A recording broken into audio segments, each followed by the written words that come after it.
organization in Nairobi is helping paraplegic persons get back into society.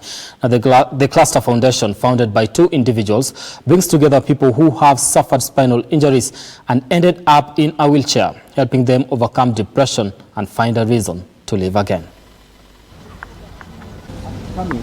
When Nick Nguyo and his colleague Joki started an organization to help people living with spinal injuries, they were just helping a friend who had ridden a wheelchair for 8 years straight. Today, a group of close to 100 paraplegics from all over Kenya are gathered in a horse riding arena in Karen, Nairobi. I'm in Karen, Nairobi, where a group of Kenyans who move around on wheelchairs have gathered to try and do the impossible. Joki and Nick run the Cluster Foundation, an organization that is solely committed to helping people with paralysis and spinal injuries reintegrate back into society. Simon Mwangi has flown in from Diani to be here today. He lost his ability to walk in 2002 after a road accident. Nilikuwa kwa matatu. Nilikuwa natoka place naitwa Kwale naenda Mombasa. So kwa kuna gari ndogo salon car ikawa ina overtake matatu. Kwa overtake ikaja side ya kwetu katugonga head collision. Nikatupwa nje ya dirisha, sikutoka kabisa, nikatoka part nusu nje, part nyingine ndani. After hapo sigari ikaanguka kanifinika side moja, side ya kuanzia west kwenda chini. Ndio hapo baadaye gari kuja kuinuliwa, nikajipata miguu siwezi inua mguu wangu, si feel anything kwa miguu. After years of staying indoors and not doing much, Mwangi is now optimistic that he will slowly get back into society and maybe even start working again.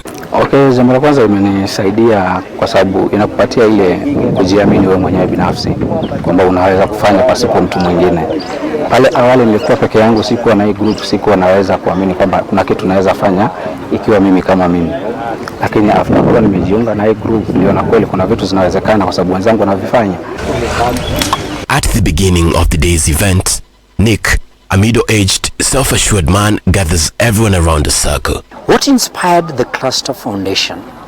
It is one word given by the medical doctor in the spinal cord injury hospital. Yeah? And this is what he's told us. 80% of them are going to die. Those that we discharge, guaranteed are going to die within a span of 4 years. First of all, they've gone through a lot of loneliness because suddenly you can't go out with the family, you can't go with your friends. People will come and visit you, and then like 2-3 months later, the numbers just start reducing, and before you know it, you've been left on your own. Seated today here in this wide circle are Kenyans from across the country who are forced off their feet and onto wheelchairs by different unfortunate circumstances in their lives. His partner Joki tells me that the Cluster Foundation has made major steps since they started in 2008, and today they are excited to be meeting their beneficiaries after staying apart for over 2 years due to the coronavirus pandemic. And then so many people started going down, becoming depressive, they want their own. In fact, we've lost...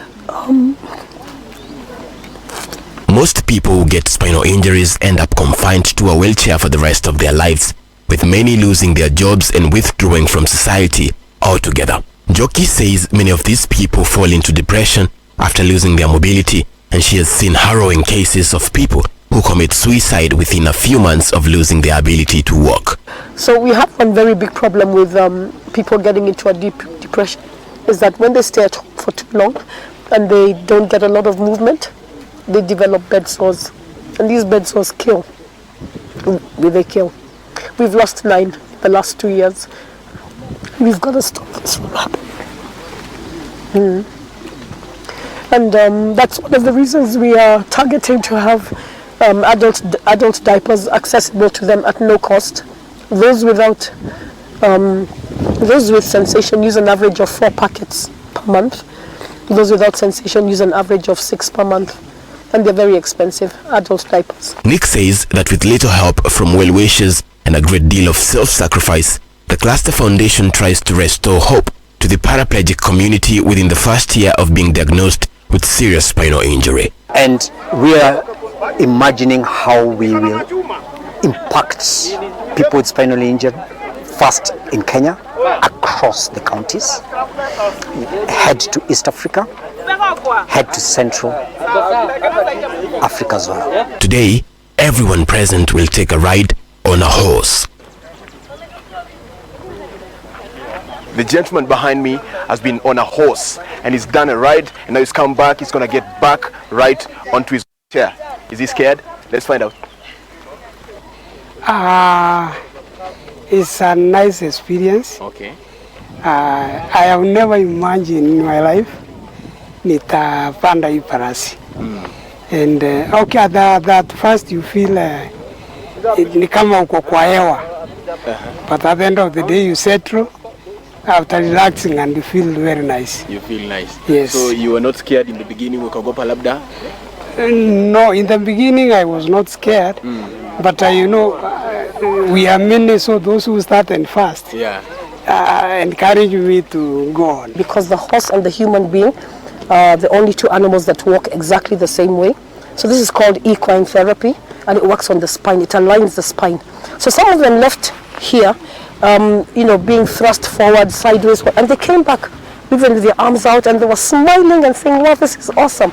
And they come now to ride even on their own. Many public places and offices in Kenya, including government and social amenities, are not wheelchair accessible, something that further contributes to the segregation of Kenyans who move around on wheelchairs. Nick and Jockey are restoring the lives and hopes of many people, but they believe that if more well-wishers join in their cause, they could reach more paraplegic people and keep the wheels of the Cluster Foundation turning into the new year and beyond. Waris Kimathi, Look Up TV in Karen, Nairobi. Interesting, and thank you, Waris Kimathi, for that.